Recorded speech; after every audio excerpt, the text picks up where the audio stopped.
Welcome back, everybody. We are getting into round 3 of our beautiful Psycho Turtle Cup here in Pico Rivera. And today, in this match, we're going to have one of the players we just had, K-Pine 28, and this time he's going to be facing off against Dreflames, the head honcho himself. And early team predictions, this is going to be the Malamar show again for K-Pine, because Dreflames has even less ability to deal with the Malamar than Boomer Burrell did. No Wigglytuff on the side of Bray. He's got the Florges. And even though that's not a good matchup for the Malamar, those stab Psywaves are going to add up in a big way, and you have a lot of room to maneuver out. You don't get super fast moved down really quick. Andre, and if you look at the team of Dreflames, there's a Corsola, there's a Steelix, there's an Annihilate, Licky. None of those really want to deal with Malamar at all. Steelix is going to get nuked by superpowers, Annihilate is weak to the Psywaves, Licky is going to get nuked by the superpowers. I'm expecting Gray to leverage a combination of Florges and Corviknight to try and deal with that, which Apine's Fortress is just going to be too happy to see. Walk-in number 1 on one side, waiting for the second. I don't think Dre can take a chance on Corsola either, for the same reasons as Boomer Burrell. Malamar is even more likely to show up. You always know you're going to see that. You could see Licky, and if you ever get your Licky stuck against Corsola, it's over. Steelix, we could see a lot of play. Dreflame's a big believer in Steelix, does not believe in Fortress. And it makes some sense. Steelix is going to do a lot. It's going to get a lot more leverage out of the charge attacks, even though it can't debuff the attack of the opposing Pokemon, and Earthquake does take a long time to get to. You still have the bulk to outlast a couple of things if you're willing to invest a shield or two. Have to see how things go in this first game. I don't think K-Pine has any reason to look further than his Malamar for team building. Wigglytuff is not really what you need to be bringing into a Corviknight comp, and I'd say it's a pretty easy read for K-Pine that Dreflames is going to need to bring Corviknight to just try and have something that can hang with Malamar, resist the Psywaves, not fall to one charge move. So how are we going to deal with that signature core? No Fortress on the side of K-Pine. There is the Malamar waiting. It is going to have a lot of play. We do see a Florges and Corviknight core from Dreflames. Malamar is hiding in the back. This lead matchup is pretty soft on both sides. Even though Corviknight is the Steel type, we've seen time and time again, Florges can hang on and just keep throwing unclearable debuffs. Don't believe I saw an Air Cutter boost on the first one for K-Pine, but there's nothing you can really do other than just keep throwing them. Second debuff, able to be nullified immediately by the Chilling Water. Dreflames, the awkward thing for him here, there's no Steelix on his side. He's got an Annihilate. He's going to be able to maybe go for a soft lose this matchup and try to get some energy up on Annihilate, which is a pretty good way of dealing with a lot of threat. Here comes the Chilling Water. This is not quite enough. I'm not 100% certain if you can send attack down in this matchup. We're not going to find out. There's a pivot immediately to the flag. K-Pine probably reading what Gray thought he was up to. Not going to let him get a super huge energy advantage on his Annihilate. Just going to send in the Quag. This is going to be a little tough. It's hard if you're Dreflames to just full send post-combat here, because if he spends one of the 2 shields he has remaining, it's going to be a little awkward. And K-Pine reads that, is going to no shield. Annihilate could take this Aqua Tail just barely, but that would be a lot of energy to give up. Gonna opt to keep farming, try and ramp up and see if he can get some mileage out of it. Only problem is now he has to throw on the cap tie. He could have thrown one earlier to try and have some maneuverability, but now if K-Pine chooses the shield, as he does, he's going to guarantee a charge attack coming through, probably getting the second shield. Because I don't know if you can really give up a full Rage Fist like this. This is going to help. Oh, he sends in the Malamar straight away. Going to go for a big farm down, get a head start on energy. Knowing already you're going to shield whatever this move is and bring out whatever's in the back. This Corviknight, I think Malamar... Well, I'm not sure. I think 2 foul plays from the Shadow Malamar should be just barely enough. No, not quite. I think the second one is going to need to be a superpower, but I don't think he died to the payback. Not gonna go down to this payback. The only issue here as K-Pine is how are you going to get up enough energy to get another charge move? Oh, that did even more than I thought it would do. So there's no chance of getting to a second charge move as K-Pine. The superpower is going to connect and take the knockout here, but there's a free farm down for whatever comes in, and there's just not a lot of health left on the side of K-Pine. How is this going to play out? I'm expecting a move into the Florges here to take the 1, take 2 sideways, and get the farm down. And what can we farm down with? Guy comes in, goes for the mud shot down. There is a move reached. It might just be 1 HP. This looks like 1 HP on the This looks just like 1 HP. 1 sand attack should be enough to knock out. And are you going to have a chance to get the air cutter? Yes, you are. Super close match. K-Pine able to leverage out of pretty neutral lead. And a really well played game 1. Even though you didn't get the early air cutter debuffs that could have really swung things in your favor as K-Pine, you're able to hang on and overcome that Florges Corviknight core. Now for game 2, the good news for K-Pine is there's really no reason to change course, I think. At how good Malamar is, you can see how much play it has. There's no hard answer on the side of Dreflames. There's really no reason to ever not bring it. But knowing that, you have to know Dreflames is going to try the same thing with Florges and Corviknight core. Do we have another answer? Is there a better way to maybe deal with that? Is this where we see the Fortress come in?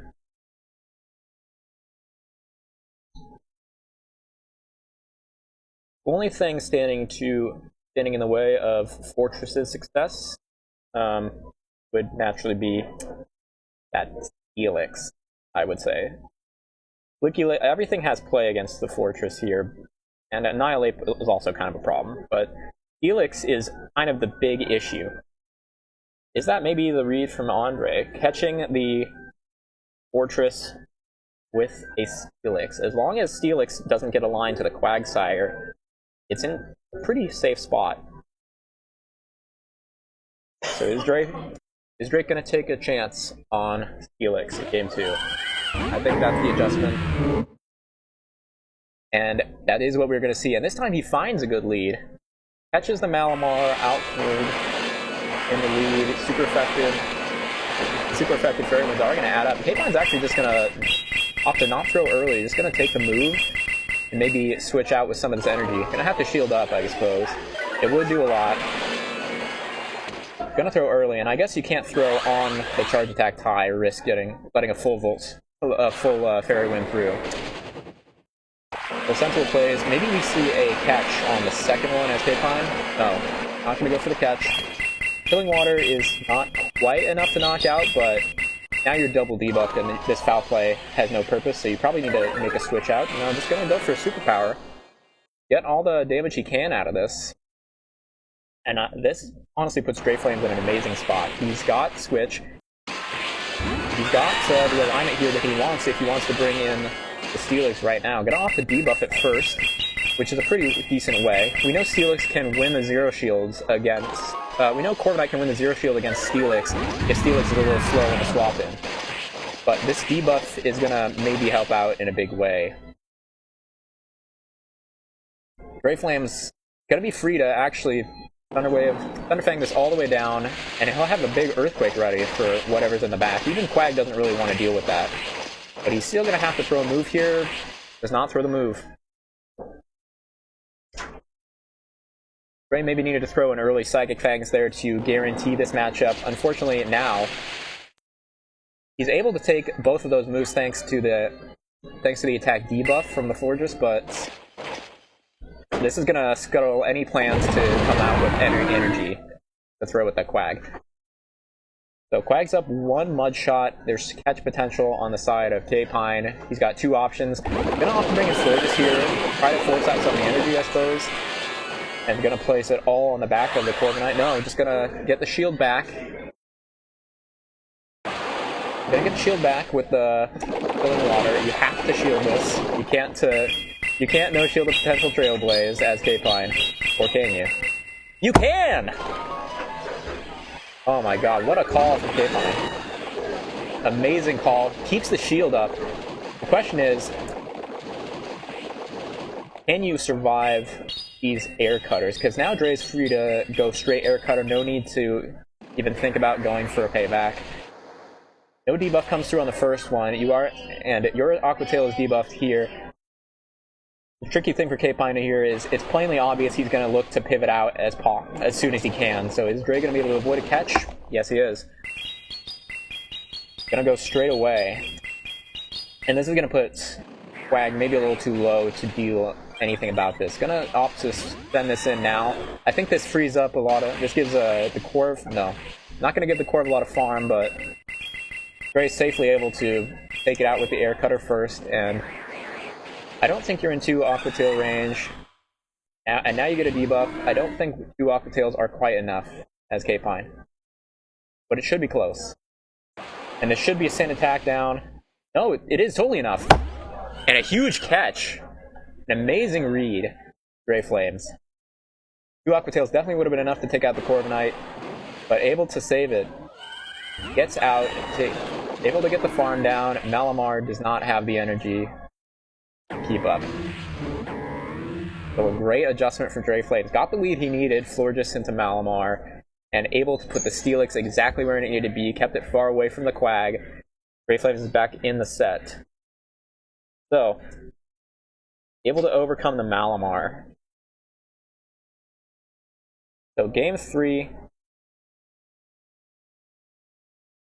It was a bit of a risky strat from...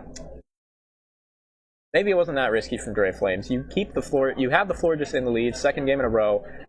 If you can catch the Malamar, which is exactly what happened, then you're in a pretty good spot. There's nothing Malamar can really do in that matchup. Malamar's best play is to get a bunch of Psywave energy, maybe take the move and bail out so you can put that energy to better use later on, but you have to just play that matchup straight out and try to gather some energy in the back as an advantage. Switching in Corviknight maybe a little too freely, giving Steelix a place to stay, and keeping it far away from the Quag. So K-Pine maybe has to figure, if I can just get Malamar in a good lead and I can keep alignment, then what am I really afraid of? As long as I don't get it stuck against Florges again, there's still so much room to work with.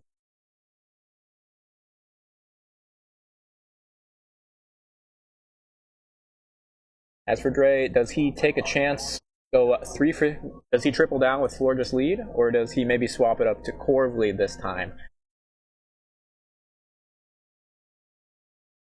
You could bring in Corv lead. I would say a Steelix lead is very, very unlikely, so maybe the adjustment from K-Pine is a Fortress lead. Put yourself in a decent position. As long as you're not stuck against the Annihilate or the Steelix, you are in a really good position.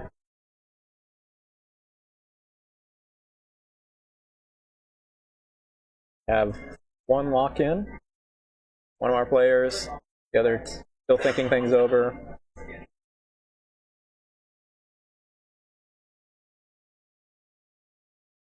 Perhaps there's play for Licky Licky in this matchup too. It's very possible that Licky Licky is a little afraid of the Annihilate, but there's still capacity to work there. Annihilate, as the non-shadow, is able to take a Shadow Ball, but we'll find out. And it is a swap into Corv lead, and we see a big call from Dreflames. We have the Corsola in the back, which is going to be a huge huge asset for Dre in this matchup. It's very, very safe into the back line. It is avoiding the Malamar, which is the main thing it feared. And what do you know? Dreflames taking a big risk as well with the Licky Licky. Maybe he was thinking of a safe swap Licky Licky to maybe bait out the Malamar, but fortunately he's got exactly the lead he wants here. Dropping the Florges, bringing in the Licky Licky to just out-bulk. Matchup playing out pretty closely. K-Pine is going to be able to keep switch if he wants here. Or rather, if Dreflames opts to let this go. But Dreflame's going to keep the alignment here. Wants to make sure that there's no potential Licky Licky on the back of the side of K-Pine that could wall his Corsola. So K-Pine going to make a move into Quag. Dre going to soften up a little. And is this where we see Corsola come in? Yes. That's a very safe way to absorb all this energy. Even though you're down a shield, Corsola is not going to need to shield anything coming from this Quagsire. So now if you are K-Pine, you realize this might be a really bad spot to be in. I don't have Licky Licky to come in and wall the energy from this Corsola, get a big bunch of energy back. Just Corviknight waiting back there. And Corviknight into Licky Licky is going to be a pretty close matchup. Quag hanging in there, throwing another Aqua Tail. There's not going to be... Ooh, and a big catch from K-Pine. Really nice play. Able to save Quag for a rainy day. Has some energy banked on it. Now maybe we see the Corv come in, get a head start on energy. And you do have a shield up if you're K-Pine. That's not a horrible spot to be in. Unfortunately, you do have to take this Nightshade, and that is... That would put it pretty safely into the Shadow Ball range. After some rollout damage. Here comes the Corviknight back in, trying to force out the energy straight away. K-Pine. And now it's going to come down to Licky Licky. There's no buff on the side of K-Pine yet. Are we going to go straight payback? Because it's very hard to make a bait. It's very hard to bait Air Cutter in this scenario as K-Pine. Is he going to go straight payback? Is it too obvious to go straight payback? Are we going to shield the payback? Let's see how things play out.